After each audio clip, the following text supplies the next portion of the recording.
Yo, what is good, YouTube? Welcome back to another JC2K video. In today's video, we're going to be talking about the best ways to make MT in Season 3 of NBA 2K25 MyTEAM. Basically, the best ways to maximize the MT you're making and upgrade your squad as best as possible without spending money here in MyTEAM. Before we hop into the video, if you haven't already, make sure you hit that subscribe button. Help me push towards the 40,000 subscriber mark on the channel. I'm uploading every single day, tons of consistent daily MyTEAM content. Would really appreciate it if y'all do subscribe. Without further ado, let's hop right into it. My number one first tip for making MT is not a new tip by any means, and it is play Domination. Domination is the place to make MT, and they have luckily dropped another Domination for this season, which includes, most importantly, a variety of badges. Not to mention, you get 10,000 MT per 15 stars, so per division. So that's 60k MT right there. When you look at the end reward for 33 stars, you get 15,000 more MT. So that puts you at 75k. 33 games times 2,000 MT per game is another 60 something K, which puts you at about 140 almost 1,000 MT. And then you have a Hall of Fame option pack, a pink diamond Draymond that can play small forward. You get these NBA Cup Court floor packs, which you can use those, the NBA Cup Court floors. You can lock those in for a Hall of Fame badge as well, which isn't MT, but it's another additional reward you can get as well from Domination. And then most importantly for making MT as well, you get these badge packs and takeover packs, as well as these city uniform packs for each of the divisions and each of the teams you beat. So you're going to get 30 something badges plus a badge deluxe pack with 3 more badges in each division, which gives you what, 8 per division times 6 is 48, plus whatever other badges are at the end in the last 3 games, if there are any there, or that could be more MT. But those badges are going to sell for a decent amount, especially the higher tier badges you get. There's a good chance you'll sell a lot of those for a good amount of MT. Basically, what I'm saying is, I think realistically, I mean, even the city jerseys you get from these games, you can sell and make MT. Realistically, if you sell everything from completing the Domination, you're probably making around 300,000 MT would be my guess from the Domination. At least that's what it's been the last couple of seasons. And I do really believe Domination is a very rewarding way to make MT, because you're probably making on average, I mean, if you complete the whole Domination, it takes what, 16 hours or so, and you can break that out over a period of time. But you say 300,000 MT for 16 hours, it's about 20k MT an hour once you include selling all that badges and stuff like that.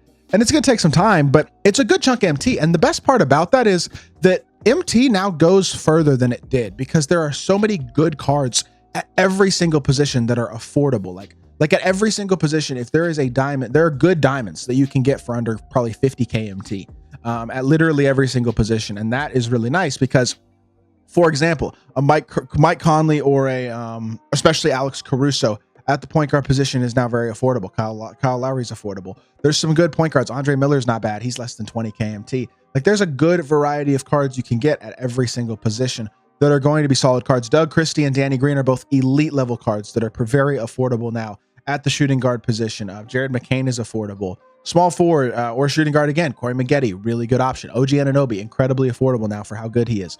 Every single position you can get guys who can play at a competitive level for an affordable price. Like AC Green is an elite card. He is less than 30k MT. Like, there's steals of deals all over in the auction house now. Jalen Williams is super cheap. Jalen Johnson is super cheap. He's really good. There are just so many good cards that are achievable and affordable now that your MT will stretch much farther. And I'm actually going to start making videos this week. I'm going to go back and do some more squad builder videos, like best 100k MT team, best 250k MT team, best 500k MT team, that type of stuff. I'll probably start that tomorrow, because I feel like you can build competitive teams now, or squads that can at least compete online for a much more affordable price. Now, you're still not going to get Wemby or Dr. J, guys like that, who are the most expensive cards in the game, but you don't need all those guys. And even like top tier pink diamonds are now cheaper than they used to be. Like, a lot of these guys were super duper expensive, and now, I mean, Embiid's 169k with 10 minutes left. This card's going to go for less than 300k, almost certainly. And that's with a legend badge on him. Like, you can get so many good cards for so much more affordably than you were able to even just a week ago. And I really think the game is in a pretty nice spot, excuse me, in that respect. And so your MT will go a lot farther. But outside of Domination, you can get MT from leveling up. It's not a ridiculous amount, but you get 10,000 at level 39. You get a bunch of EC. You get 25,000 in MT from level 34 with the Pro Pass. The Ascension will get you packs and stuff that you can get MT from. You also get a bunch of player packs. They're unsellable, but still, maybe you'll get a player that you already have sellable in your collection. That would give you MT. But even then, you have a chance to get some good diamonds out of these option packs as well. Additionally, other places you can make MT, I don't think that the rewards are amazing in Showdown and Triple Threat Park for how long it takes per game, but Showdown 120 wins gives you a Pink Diamond Hidden Gem and 50,000 MT. 200 wins is going to give you a Legend Badge as well. You get 25,000 MT at 60, 5,000 MT at 15. Like, there are solid rewards. They just are still, I think, a little bit too long. I mean, even Park is the same. Like, they shortened the grind slightly, but they're still very long. You got to get 400 wins to maximize the Park MT, but you get a 92 plus, you get 50,000 MT, you get 25,000 MT, you get 10,000 MT. Salary cap is decent for MT. Like, you'll make decent MT just from playing the game and completing these game modes. My recommendation would be to pick one game mode to complete. Maybe you do salary cap, but maybe if you have more time, you do something along the lines of, you could do salary cap and focus on one of the game modes. If you're somebody who's sweating the game, you know what I mean? Like, you could do salary cap and Triple Threat Park, for example, and focus on completing that. Triple Threat Park is the better mode, I will say, for MT, and it's a little bit easier, I think, for grinding wins than Showdown is. So if I was the majority of the community, that's probably what I would recommend, is playing Triple Threat Park, because 400 wins in Triple Threat Park is going to take you less time than 200 wins in Showdown, and it's going to be easier to do, not as sweaty. So that would be my recommendation if you're going to grind a game mode, is the Triple Threat Park, unless you just enjoy the 5v5 gameplay more of Showdown, which is something that's true for me. But unless that's you, I think generally speaking, your best bet is still to just play Triple Threat Park and maybe salary cap, because you get a Pink Diamond out of that, all that type of stuff. Keep an eye on challenges, things like that might give you an opportunity to make some MT. Like, for example, there are still these weekly challenges right here, like these double MT challenges. I don't know when these expire, but these are actually a decent chunk of MT. I mean, you get 1,000, 2,500, and then 500. You get 2,500 total MT from part 1, plus the MT you're earning from the single player and multiplayer modes. That's 25 MT extra. Then 1,200 plus 2,500, 2,500. That's another 6,200 MT. So now you're up to 8,700 plus 10, 2,500. Now you're at 21,000.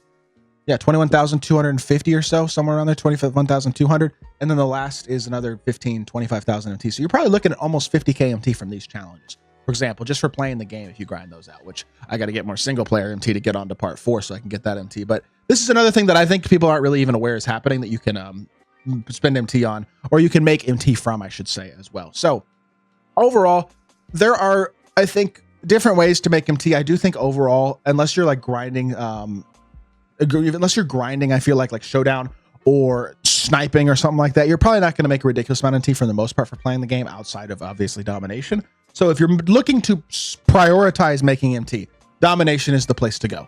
Otherwise, well, you'll make some as you progress, but not going to be quite as easy to make MT as I think we would probably like it to be. And I'm not a big fan of that. Like, I think it should be easier to make MT than it is. But at the same time, there are some ways to make decent chunks of MT, and I am glad that the MT now goes longer than it did a month ago or whatever, which I think is a W. So with that being said, that's going to do for this video. I hope y'all did enjoy. If you did, make sure you hit that like button, leave a comment, and subscribe. I'll be back with more 2K content very, very soon, and I appreciate y'all. Peace.